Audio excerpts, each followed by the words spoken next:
The rise and fall of the Transit Elevated Bus, TEB. 1. A dream solution for urban gridlock.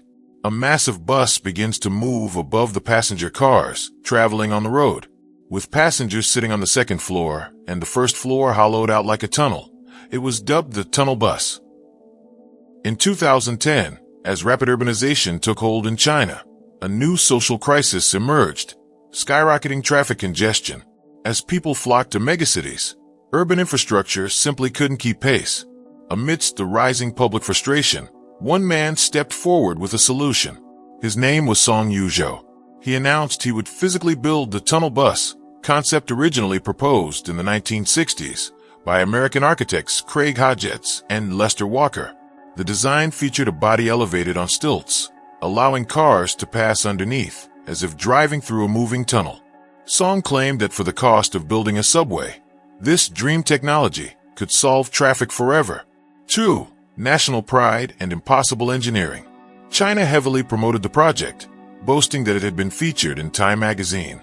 In reality, the idea had remained a mere concept for decades because experts deemed it impractical. Critics pointed out the difficulties of navigating turns, intersections, and the sheer height required for larger vehicles to pass underneath. However, China dismissed these concerns as excuses for inferior foreign technology, claiming that Chinese engineers could overcome what the West could not. Despite the patriotic hype, Song Yuzhou faced a major hurdle. He lacked the massive capital required to turn the blueprint into a reality. 3. The businessman and the Beatty project. In 2015, Song met by Dan Qing, a businessman who promised to solve his financial woes. Bai signed a patent transfer agreement to bring the bus, now officially called Beatty, to life. Song was promised 500 million yuan upon the completion of a prototype. Capitalizing on public excitement, Bai established a project company and began soliciting investors. He marketed Beatty as a private-public partnership, PPP, claiming it had official government approval and subsidies. Investors poured massive sums into the project, eager to witness the birth of a Chinese technological marvel. 4. The grand unveiling and immediate doubts. On August 2, 2016, the Beatty was finally unveiled in Qinhuangdao, Hebei province. Domestic media erupted with praise, calling it a low-cost, high-efficiency innovation worthy of a great power. Song Yuzhou boldly claimed, "This project has immense potential. We will distribute 500,000 units globally within 30 years and are already receiving international orders."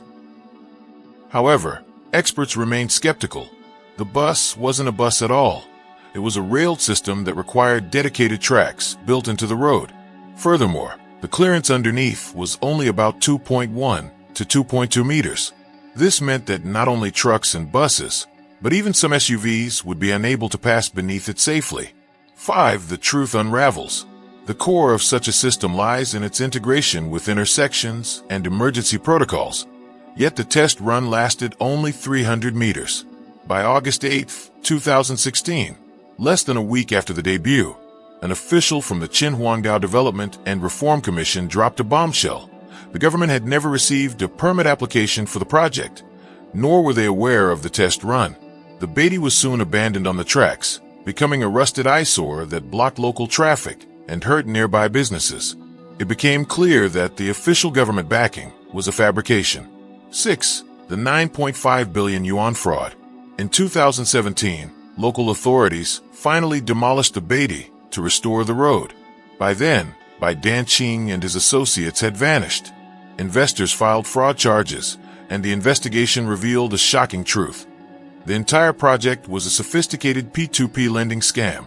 Bai had used a platform he founded, Kai, to raise funds by promising annual returns of 12% to 16%. He lured victims by masquerading as a government-backed innovator. The legal aftermath, 2019, by Dan Qing, sentenced to life in prison. 33 associates, sentenced to 3 to 10 years in prison. Total funds raised, 9.5 billion yuan, $1.3 BUSD. Unrecovered losses, 4.8 billion yuan. Song Yuzhou, the inventor, escaped legal punishment as the court ruled he wasn't directly involved in the financial fraud. However, the public remained furious. arguing his silence during the hype made him an accomplice. 7. A recurring pattern of deception. Today, similar scams continue to plague China. Most recently, fraudsters have used the popularity of the AI model DeepSeek to sell fake stocks and investment opportunities. These scams persist due to several factors. Capital controls. Chinese citizens have limited options for diversifying investments abroad. Real estate slump. With the housing market struggling, people are desperate for high-yield alternatives. Regulatory lags. Scams often spread faster than the laws can be updated. There's a Chinese proverb. One wanted to hit, and the other was willing to be hit. It suggests that victims share the blame for being blinded by greed. As long as the mindset of the one who got tricked is the fool persists, these high-tech mirages will likely continue to appear.